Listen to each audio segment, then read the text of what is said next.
જયપુરમાં રાષ્ટ્રીય રાજપૂત કરણી સેનાના અધ્યક્ષને ગોળી મારી હત્યા કરવામાં આવતા અમીરગઢના ક્ષત્રિય દરબાર સમાજમાં આક્રોશ જોવા મળ્યો છે। રાજસ્થાનની રાજધાની જયપુરમાં રાષ્ટ્રીય રાજપૂત કરણી સેનાના અધ્યક્ષની હત્યા મામલે અમીરગઢમાં પડઘા પડ્યા છે। રાજસ્થાનની રાજધાની જયપુરમાં રાષ્ટ્રીય રાજપૂત કરણી સેનાના અધ્યક્ષ સુખદેવસિંહ ગોગામેડીની ધોળા દિવસે ઘરમાં ઘૂસીને અજાણ્યા શખ્સોએ ગોળી મારી હત્યા કરી। સમગ્ર ભારતમાં તેમજ પોલીસ બેડામાં અડપમ મચી જવા પામ્યો છે। ત્યારે રાષ્ટ્રીય રાજપૂત કરણી સેનાના અધ્યક્ષની હત્યા મામલે સમગ્ર ભારતમાં બંધનું એલાન પાડી સમર્થન આપવામાં આવી રહ્યું છે। ત્યારે રાજસ્થાનમાં હત્યા મામલે અમીરગઢમાં પડઘા પડ્યા હતા। અમીરગઢ તાલુકાના રાજપૂત કરણી સેનાના કાર્યકરો તેમજ રાજપૂત ક્ષત્રિય દરબારો દ્વારા અમીરગઢ તાલુકાના ઇકબાલગઢ, અમીરગઢ, વિરમપુરામાં રાષ્ટ્રીય રાજપૂત કરણી સેનાના અધ્યક્ષની હત્યા મામલે બજાર બંધનું એલાન આપવામાં આવ્યું હતું।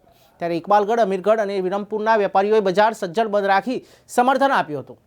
અમીરગઢના રાજપૂત ક્ષત્રિય દરબાર દ્વારા બજારમાં રેલી યોજી રાજપૂત કરણી સેનાના અધ્યક્ષને અજાણ્યા શખ્સોએ ગોળી મારી હત્યા કરવામાં આવતા રાજપૂત કરણી સેનાના કાર્યકરોમાં આક્રોશ જોવા મળ્યો।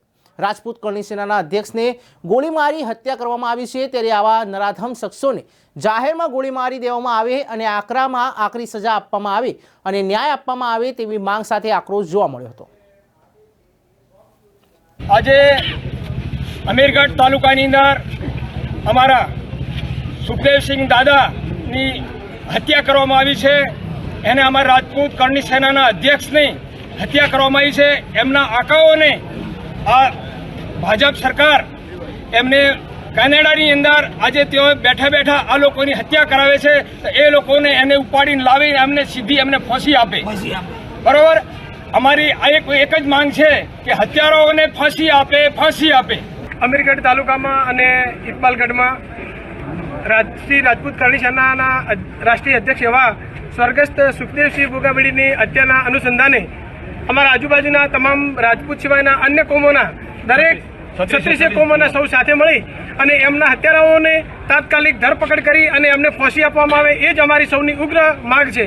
આજના આ સુખદેવસિંહ ગોગામેડી એક એવું વ્યક્તિત્વ ધરાવતા હતા કે જે સમગ્ર કોઈ નાત જાતના ભેદભાવ વગર હિન્દુત્વના નાતે તેઓ પોતાની છબીને આટલી પ્રચંડ વેગ આપી અને અત્યારે સમાજનું કામ કરતા હતા। અને આવાને એક એમ કે હિન્દુત્વનું જે એક મોટું મહોર કહી શકાય, અને એ હિન્દુત્વના નાતે આવા સતત એમની પાછળ જે ષડયંત્રો રચી અને એમને જે દગાથી એમને જે ઘરમાં ઘૂસીને ફાયરિંગ કરીને મારવામાં આવ્યા છે, એની પાછળ અમારા રાજપૂત સમાજ સાથે સમગ્ર દરેક 36 કોમોનો ઉગ્ર વિરોધ છે કે આરોપીઓને તાત્કાલિક પકડી અને એમને ફાંસીની સજા આપે।